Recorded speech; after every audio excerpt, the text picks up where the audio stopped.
Good evening, everybody. How are you?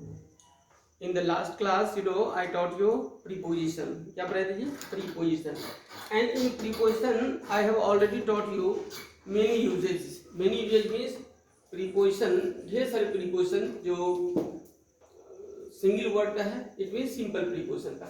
अब यहाँ देखना है use of amid और amidst.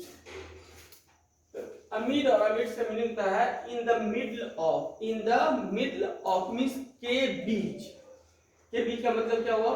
For example there he was brave amid dangers. He was brave, वह बहादुर था. कहाँ?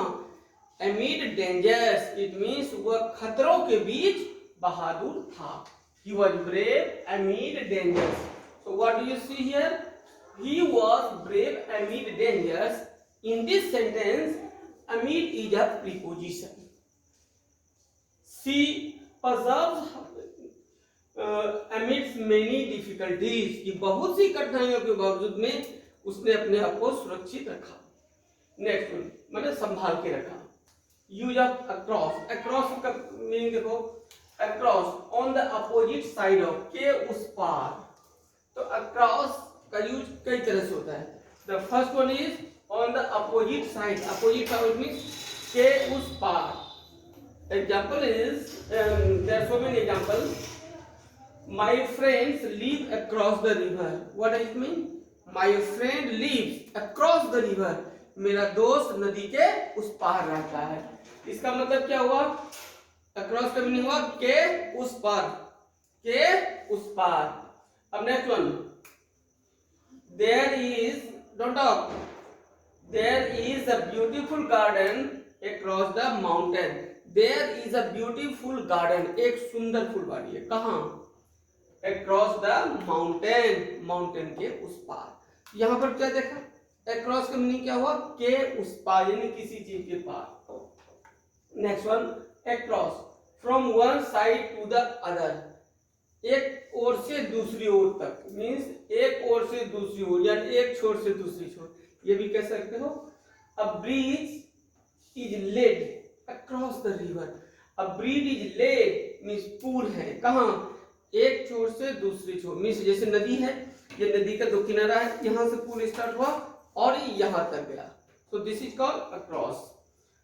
द इलेक्ट्रिक पिलर मतलब बिजली का खंभा was laid down the road. सड़क पर था, मतलब सड़क के इस किनारे से उस किनारे तक बिजली का खंभा पड़ा हुआ था. Next one, across means on both sides of, किसी के दोनों ओर. He threw the burden. He threw the burden, उसने बोझ को रखा.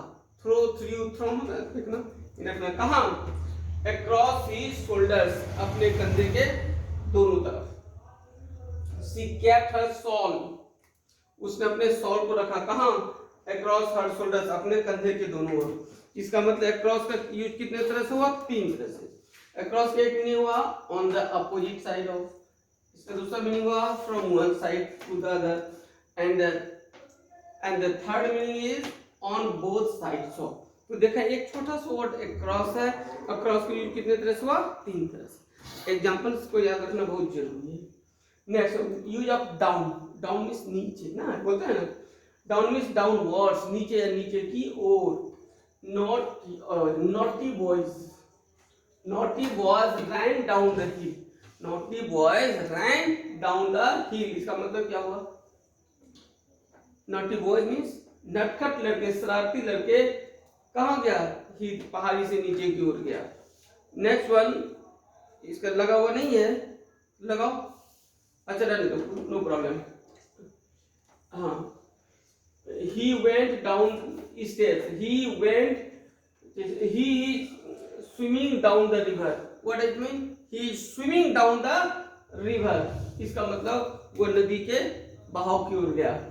Next one, she went down stairs. She went down stairs means वो सीढ़ी से नीचे गई. नहीं, इसका मतलब क्या हुआ? नीचे या नीचे की ओर. Next one is off. At a distance from or far from. दूर या बहुत दूर किसी भी चीज के. There is a dense mango orchard.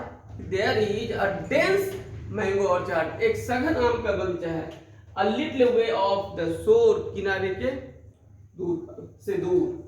The responsibility is of my shoulder, of my shoulders now, the responsibility is of my shoulders now. What is mean, कि उत्तरदायित्व मेरे कंधे से पर नहीं है। Your father is of work today, इसका मतलब your father is of work, इसका मतलब तुम्हारे पिताजी आज छुट्टी पर है। The next one is he did it of hand, उसने इसे बिना सोचे समझे किया, of hand. She fell off the ladder, वो सीढ़ी पर से छिटक कर गिर गई, नहीं, फेल ऑफ मींस दूर हुई। The joint was of, joint में जोर है वह उखड़ गया। Understand what is mean? तो यहाँ क्या देखा, डाउन, उसके बाद ये है ऑफ। ऑफ का यूज भी अलग अलग तरीके से हुआ, डाउन का हुआ, और अमिड और अमिड्स और अक्रॉस का हुआ। अंडरस्टैंड? यहाँ तक कोई समझने में प्रॉब्लम? नो प्रॉब्लम, ओके, इसको पूरा कर लेना। Okay, bye.